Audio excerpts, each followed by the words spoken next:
Estrela, uma liga nacional com um regulamento único, uma infraestrutura incrível. E mesmo assim, o futebol nos Estados Unidos não faz tanto sucesso como o futebol americano, o basquete e o beisebol. O esporte mais popular do mundo não conquistou seu lugar cativo na cultura americana, mas o que a gente pode esperar de um lugar que chama o futebol de soccer? O Super Mundial foi uma febre aqui no Brasil, claramente o bom desempenho das equipes brasileiras contribuiu para isso. Mas nos Estados Unidos a população não comprou muito bem a ideia dessa competição.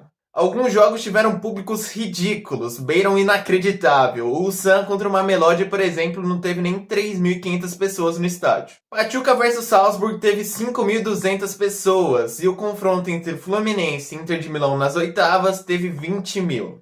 E a coisa podia ter sido bem pior nesses e em outros jogos se a FIFA não tivesse diminuído muito o preço dos ingressos. E esse não foi o único problema da competição. O calor brutal e as pausas geradas pelo protocolo de tempestades em ar livre também foram grandes incômodos. Se já não bastasse o desinteresse dos americanos na competição, o clima também foi outro obstáculo. Essas adversidades obviamente não colaboraram para o desenvolvimento do futebol nos Estados Unidos, que está há 5 décadas tentando desenvolver e popularizar o futebol. Nas últimas décadas do século XX, os Estados Unidos teve um aumento crescente no interesse pelo futebol e apostou na presença de grandes craques e estrelas midiáticas na sua liga para fazer esse sucesso aumentar. Pelé voltou da sua aposentadoria e foi jogar lá no New York Cosmos. Obviamente ele ia ganhar uma bela grana e ia ajudar a desenvolver o futebol no país. O plano era traçado até por políticos que ajudaram a desenvolver o soccer. Henry Kissinger foi o todo-poderoso que mais fez força para ajudar nesse projeto. E ele foi um dos grandes responsáveis por convencer o Pelé a jogar nos Estados Unidos, e realmente o Edson trouxe muito público e atenção para o futebol no país.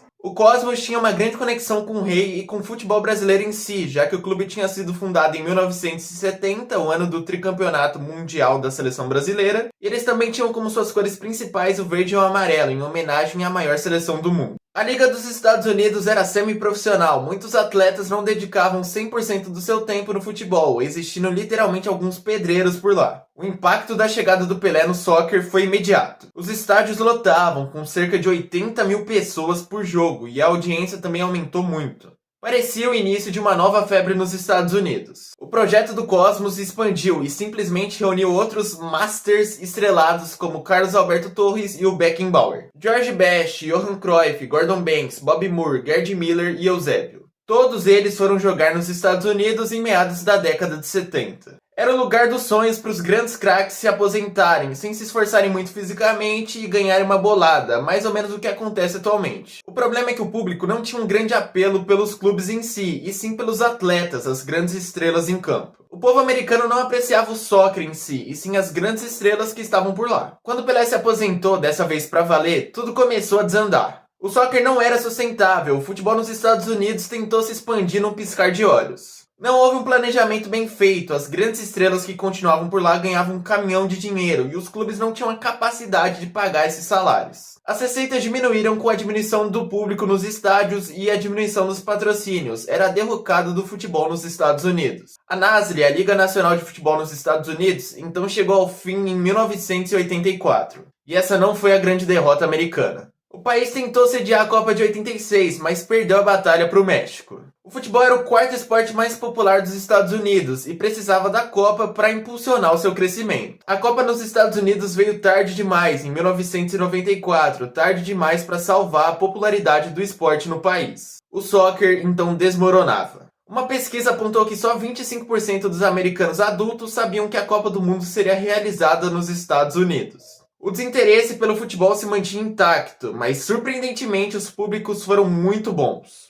Na verdade, foram extremamente bons. Acredite ou não, a Copa de 94 nos Estados Unidos é a Copa com a melhor média de público da história, com quase 69 mil pessoas por jogo nos estádios. Só para você ter um efeito de comparação, a segunda colocada que tem a melhor média é a Copa de 2014. Aqui no Brasil, e ela teve uma média de 53 mil pessoas por jogo, uma diferença muito grande. Essa estatística pode parecer meio bizarra, mas eu diria que tem uma explicação bem visível. Os Estados Unidos têm simplesmente uma estrutura perfeita para receber um grande evento esportivo. E já era assim nos anos 90. Na Copa de 94, o menor estádio tinha uma capacidade para abranger 55 mil pessoas. Os palcos também eram modernos, naquele padrão que a FIFA sempre exige. Nos anos 90, o país também passou por um aumento no número de imigrantes, em grande parte latinos, que são em geral extremamente apaixonados pelo futebol, e com certeza essa presença estrangeira ajudou nessa média. E outra, mesmo os americanos não sendo tão fãs do futebol, eles apreciam grandes eventos. Eles gostam da presença de grandes craques, popstar, maradonas. E a Copa consegue reunir tudo isso, então esse sucesso estrondoso até que tem um sentido. Mas isso não significa que a Copa de 94 foi perfeita, muito pelo contrário, o calor também prejudicou bastante a competição. Na final entre Brasil e Itália também teve esse calor bizarro, quase 40 graus, que obviamente contribuiu para uma partida de baixíssimo nível técnico. O grande legado deixado pela Copa de 94 no soccer foi a criação da MLS. Para os americanos sediarem a Copa de 94, a FIFA exigiu a criação de uma Liga Nacional Americana.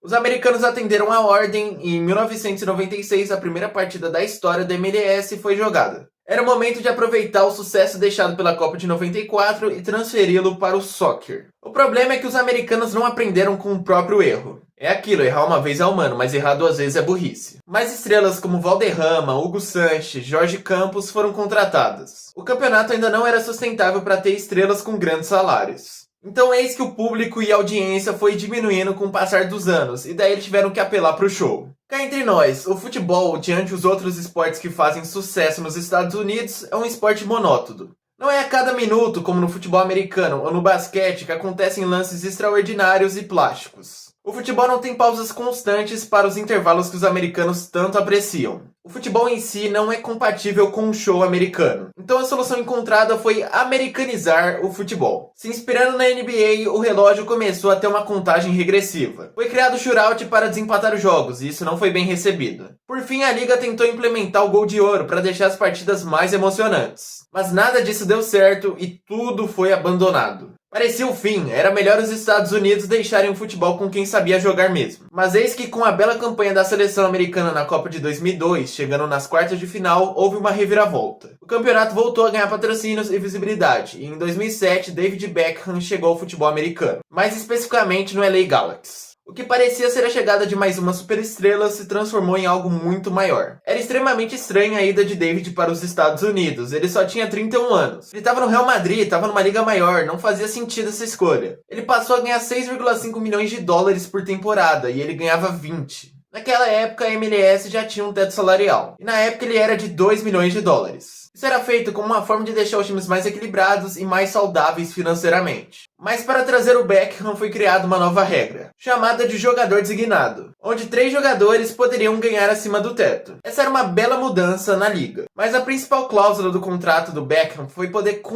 criar uma franquia com valor fixado, que ficava congelado mesmo com o passar dos anos. E para completar, o David ganhava uma porcentagem da receita total do LA, na casa dos milhões também. O Beckham foi extremamente visionário. O San Diego, em 2023, pagou 325 milhões de dólares para se tornar uma franquia. Enquanto isso, o ex-jogador só pagou 25 milhões para tornar o Inter Miami uma franquia. O que parecia ser uma loucura sair do Real Madrid para jogar o soccer dos Estados Unidos se transformou no negócio dos sonhos. Será que podemos dizer que atualmente o soccer, o futebol, está finalmente fazendo sucesso nos Estados Unidos? Ou estamos vivendo só mais uma fase da presença de grandes estrelas na liga e uma consequente queda esportiva e financeira? Bom, não tem como prever o futuro, mas parece que o soccer está finalmente se estruturando. A MLS nesse ano tem uma média de público nos estádios de 22 mil pessoas, enquanto a gente aqui do Brasil, no nosso Brasileirão, temos uma média de 24 mil. Segundo a Sponsor United, a MLS foi a liga dos esportes americanos que mais cresceu percentualmente as suas receitas totais, 18%.